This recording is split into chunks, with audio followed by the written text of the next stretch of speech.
The hippies are coming, the hippies are coming. This is what a Nashville TV news station opened with in 1970 when Stephen Gaskin and about 20 buses full of Californians left the Golden State in search for paradise in Tennessee. That's according to James T. Baker's article titled Revisiting the Farm from Commune to Suburb, and also from a newspaper article titled, or from the Telegraph titled Stephen Gaskin Obituary. What they were looking for was not a paradise full of fame and sunshine. Gaskin and his followers were searching for a simple, non-materialistic, utopian lifestyle. They accomplished their goal when they created the farm, which is one of thousands of communes in America in the 1960s and 70s. Communes from this time period generally have a bad connotation, especially because of their promotion of free love and of drug use. James T. Baker, again from his article, stated that the members of the farm were as follows. For religion, they would sit on top of a grassy hill, smoke pot, and chant hymns until the light of heaven dawned. When most people think about communes, they only think of this era of hippies.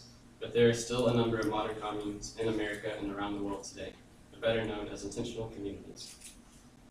Intentional communities are no longer the free-loving hippie lands that they once were, and today I will explain to you why they're now very logical places to live. So this morning we're going to take a look at some of the negative aspects of our industrialized world, how intentional communities differ from the industrialized culture, and then how we can promote the sustainable lifestyle. There are a number of different types of intentional communities. There are secular, spiritual, and shared income, to name a few. But today we're going to take a look at eco-villages and their communal and environmental benefits. Technology and social media in today's day and age are separating our real-life relationships and interactions, and we're losing our sense of community. Winston Anderson, in his article titled Technology Addictions Hurting Real-Life Social Interactions, claims that these advances are making people less vocal and prefer to interact through technology rather than with someone right in front of them. So as you can see from these advances, we're losing our sense of community and relationships. Robert J. Rosenthal of Hanover College in Indiana states that eco-villages are the newest and most potent kind of intentional community. He later goes on to say that human life is at its best in a small, supportive, healthy community. So eco-villages are made up of a group of people that get together and buy some land that they live on and take care of together, and they build a strong sense of community with one another. They share their resources with each other, and some, but not all of them, will even share their income with one another. There are some biblical examples of the early church that parallel some of the characteristics of an eco-village. For example, Acts chapter 2, verse 44 and 45 reads, "And all those who had believed were together and had all things in common. And they began selling their property and possessions, and were sharing them with all, as anyone might have need." There are also some other issues facing our industrialized world, such as the abuse of our natural resources and environment. On a clear day in Malibu, you can even see the smog resting over Los Angeles. So aside from the communal benefits of eco-villages, they also are supporters of minimal environmental impact.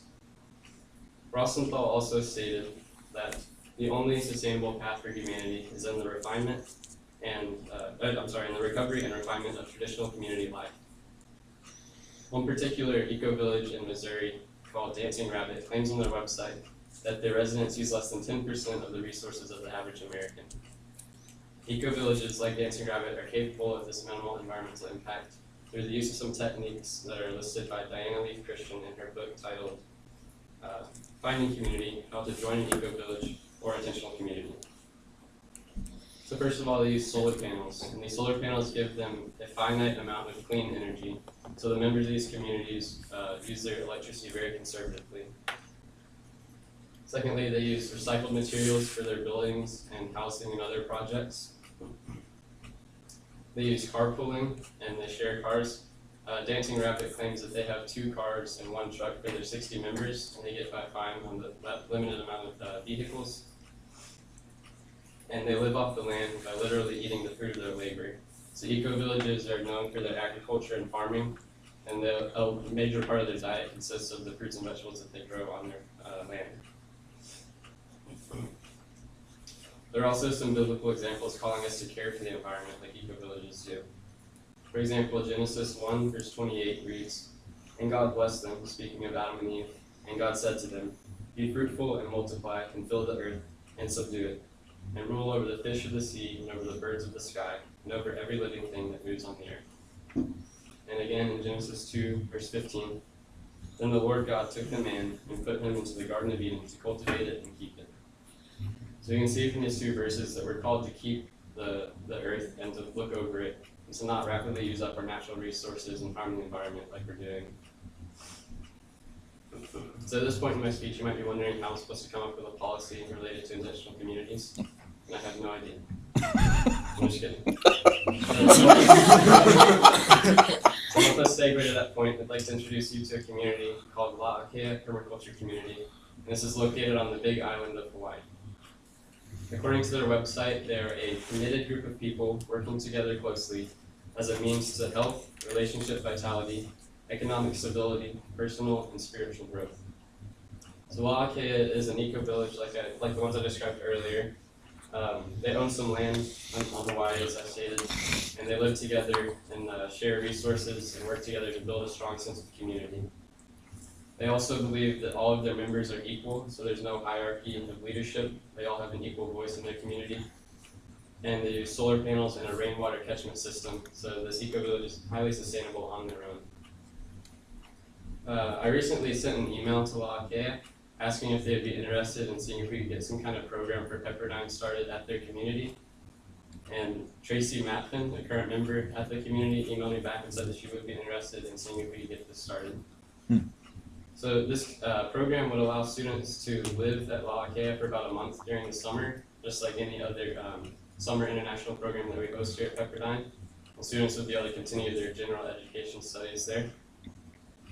It would allow students to experience a culture that is much different from the standard westernized way of living, which I'm sure most of us are accustomed to, except for Micah.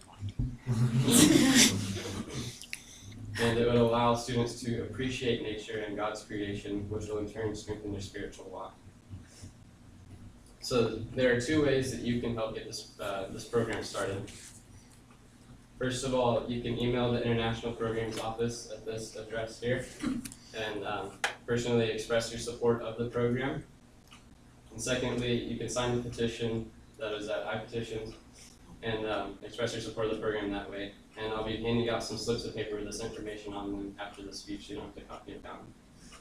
And also, as not listed on there, you can do your own research about intentional communities and eco-villages in La'akea in particular and learn more about them. So as these thoughts and goals marinate in your mind, I'd like to remind you that technology and social media are putting gaps between our real-life interactions and our communities. Technology and industrialization are leaving a rather large footprint on the environment that will harm our future generations if we don't take action. Intentional communities and eco-villages are taking large steps in putting an end to this taking large steps to make a little environmental impact and to strengthen our communities like they used to be. I understand that jumping into this lifestyle can be somewhat threatening, so that's why I highly recommend your promotion of a summer program at La'akea. What better way to put your feet in the water than to test it out for a summer in Hawaii? Your support of this program could help spark an effective movement that puts an end to the negative aspects of our industrialized world. Thank you.